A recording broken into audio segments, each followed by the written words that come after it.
তো আপনার অভিযানটা চলে আসছে, সংঘর্ষ হচ্ছে বিশেষ করে পল্টন থেকে যখন দুপুরে 1টা কি 1:30 বাজবে, তারপরে সংঘর্ষটা চারিদিকে ছড়িয়ে পড়ে। পল্টন, বিজয়নগর, তারপরে আপনার বঙ্গবন্ধু এভিনিউ, এই চারপাশে কিন্তু আপনার একের পর এক সংঘর্ষ। কিন্তু পুলিশের একটা জিনিস খেয়াল করছি যে পুলিশের মধ্যে তখন কিন্তু একটু সমন্বয়ের একটা অভাব ছিল।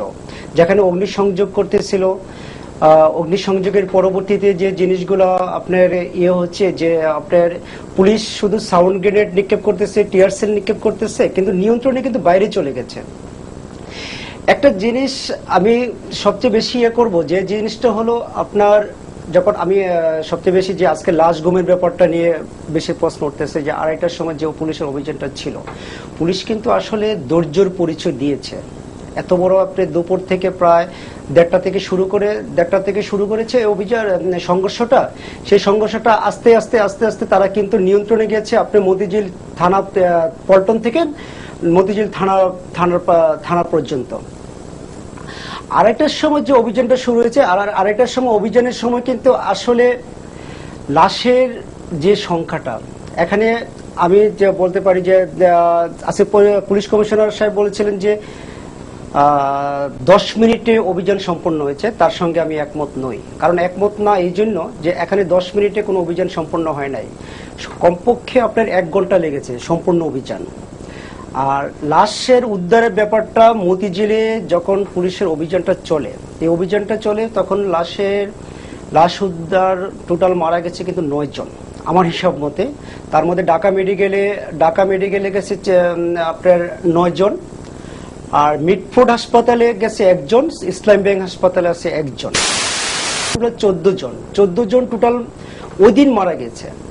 আর ঘটনা অভিযানের সময় মারা গেছে এটা দুপুর থেকে নিয়ে, স্যার এটা দুপুর থেকে নিয়ে আপনি বলছেন রাত অভিযানের শেষ পর্যন্ত, অভিযানের শেষ পর্যন্ত।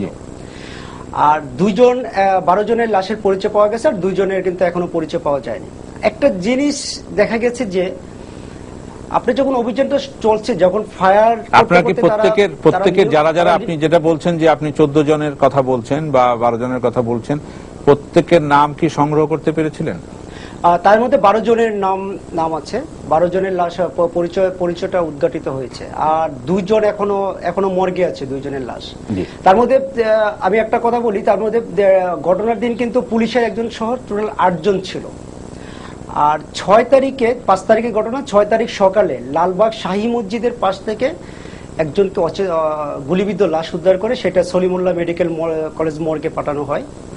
আর ইসলাম ব্যাংক হাসপাতাল থেকে যে লাশটা উদ্ধারে 7 তারিখে, মানে গতকালকে 7/5, সে হলো মোহাম্মদপুর বাইতুল ফজল এতিমখানার 8ম শ্রেণীর ছাত্র। তা আপনার যে জিনিসটা এখন আপনার অভিযানের সময় কিন্তু অনেকে একটা জিনিস অভিযোগ করেছে যে শ্বাসরুদ্ধ হয়ে মারা গেছে, কিন্তু শ্বাসরুদ্ধ হয়ে যে কয়জনের লাশ পাওয়া গেছে, তারা কিন্তু একজনের শ্বাসরুদ্ধ হয়ে মারা যায়নি, তারা মারা গেছে শর্টগানের গুলিতে। যেটা আমি ঢাকা মেডিকেলে আমি খোঁজ নিয়েছি, মিটফোর্ডে খোঁজ নিয়েছি, তাদের সবার শরীরে পাওয়া গেছে শর্টগানের গুলি। আর এখন একটা জিনিস, আপনার যেমন সোনালী ব্যাংকে তারা আশ্রয় নিয়েছিল, সোনালী ব্যাংকের ছাদে আশ্রয় নিয়েছিল, যেটা বারান্দার ছাদে। তারপরে সোনালী ব্যাংকের নিচে তারা গেটের তালা ব্যাংকে তারা আশ্রয় নিয়েছিল। সোনালী ব্যাংকের পাশে যে গলিটা গেছে, গলিটাতে একটা টিনশেড বিল্ডিং ছিল, ওই টিনশেড বিল্ডিং এর উপরে তারা আশ্রয় নিয়েছিল। ওখান থেকে কিন্তু অসংখ্য লোককে, মানে অসংখ্য নেতাকর্মী বলবো, তাদেরকে অচেতন অবস্থা, গুলিবিদ্ধ অবস্থা তাদেরকে উদ্ধার করেছে। আমি সাংবাদিকতা করি আজকে প্রায় 13 বছর। তো আমি এই ধরনের সিচুয়েশন, আসলে আমি ক্রাইম বিটে কাজ করছি, কিন্তু এই ধরনের সিচুয়েশনে কিন্তু আমি কখনো পড়ি নাই। আজকে দেখলাম যে পুলিশের মধ্যে মানবতার দিক সবকিছু ঠিক আছে, কিন্তু একটা লোক যখন গুলিবিদ্ধ অবস্থা পড়েছিল, তাই কিন্তু পুলিশ আবার পিটিয়েছে।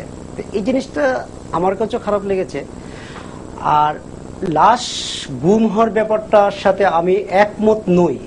ধন্যবাদ আপনাকে। আমি এখন যাব সাবেক আইজি জনাব নুরুল হুদা, উনি আছেন ওনার বাসায়। আমি আপনাকে প্রশ্ন করছি যে আপনি পুলিশের এই অভিযান যেটা পরিচালিত হয়েছে গত রোববার গভীর রাতে হেফাজতে ইসলামের সমাবেশে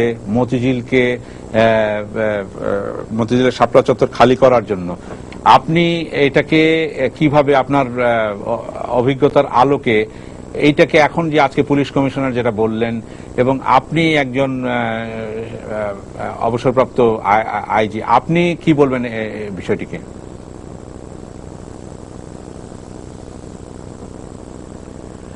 এটা প্রথমত তো জনশৃঙ্খলা বিঘ্ন করার একটা অত্যন্ত বড় উদাহরণ, এবং যেটা শহরের রাজধানীর প্রাণকেন্দ্রে যেখানে কমার্শিয়াল হাব, সেখানে আমাদের অর্থনৈতিক কার্যক্রমকে পঙ্গু করে দেওয়ার মতো একটা কার্যক্রম, যদিও এটা রবিবারে ছিল।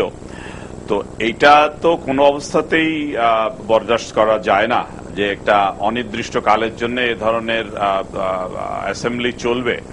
ফলে পুলিশ কমিশনার যেটা বলেছেন, এবং যেন তাদেরকে প্রচুর ওয়ার্নিং দেওয়া হয়েছিল, সতর্ক করা হয়েছিল যে আপনারা বিকালের মধ্যে চলে যাবেন, এবং তো সেই কথাগুলো তারা শোনে নাই, এবং তাদের উদ্দেশ্য যে ভালো ছিল না, পরবর্তী ঘটনাগুলো সেগুলোর প্রমাণ দেখেছেন যে 500 জন ক্ষুদ্র ব্যবসায়ীকে একদম সর্বশান্ত করে দেওয়া হয়েছে, বহু প্রতিষ্ঠানে আগুন দেওয়া হয়েছে যেগুলোর কোনো প্রয়োজন ছিল না। অতীতে এ ধরনের ঘটনার সময় তারা মালপত্র রেখে যায়, তাদের কোনো ক্ষতি হয় না, কিন্তু এখানে প্রচুর ক্ষতি হয়েছে এবং বহু প্রতিষ্ঠানে আগুন দেওয়া হয়েছে, ধ্বংসাত্মক কার্যকলাপ চালানো হয়েছে। অতএব এই যেসব কথা বলা হচ্ছে যে কখনো অপারেশন করা হলো, কেন ভোরবেলায় করা হলো না, এগুলো তো আমি মনে করি অপ্রাসঙ্গিক। কেননা যিনি এই কাজটি করবেন তার ক্যালকুলেশন আলাদা। এখন সবাই যদি আইন শৃঙ্খলার পরে এক্সপার্ট হয়ে যান যে কখন চালাতে হবে, সেইটা তারা যদি ডিসাইড করে দেন, তাহলে তো আইন শৃঙ্খলা প্রতিষ্ঠান না থাকাই ভালো। তো যাই হোক, পুলিশ কমিশনার সাহেব যেটা বলেছেন ঠিকই বলেছেন। তিনি তো বলেছেন যে কোনো লিথাল ওয়েপন তাদের ছিল না এবং তাদের ড্যামেজ, এবং তিনি বলেছেন যে সমস্ত অভিযোগ করা হচ্ছে সেগুলোর সপক্ষে প্রমাণ দিন। আর একটা কথা হচ্ছে যে আমাদের দেশে বিরোধী দলীয় রাজনৈতিক দল কোনো সময়ই কর্তৃপক্ষের কোনো কথায় বিশ্বাস করেন না। অতএব এটা তো প্রশ্নই নাই যে এটা যে এত বড় একটা কাজ ছিল, এখানে যদি কিছু সমন্বয়ের অভাব থাকে, এটা তো অস্বাভাবিক কিছু না। তবে এই পরিস্থিতি কোনোভাবেই টলারেট করার মতো না, মানে এই রকমের একটা নৈরাজ্যকর পরিস্থিতি, এটা আমি বলবো যে ভবিষ্যতে কোনো সময় এ সমস্ত জায়গায় কোনো অ্যাসেম্বলি করতে দেওয়া উচিত না, এবং এ ধরনের অ্যাসেম্বলি করতে দেওয়া উচিত না। তবে তারা অতীতে একবার যখন করেছিল 1 মাস আগে, তখন তারা মোটামুটি ডিসিপ্লিন ছিল, হয়তো সেই জন্যই মনে করেছে কর্তৃপক্ষ তাদের করতে দেওয়া যায়। কিন্তু এবার তারা তাদের কথা রাখেনি। তাদের যে মারমুখী ভাব ছিল, যে প্রচন্ড যে ভয়ানক একটা চেহারা ছিল, সেটা গণতন্ত্রের জন্য কোনো শুভ লক্ষণ না। ধন্যবাদ আপনাকে। আমরা আবার আসবো আপনার কাছে, আমরা আবার আসবো। একটা জিনিস যে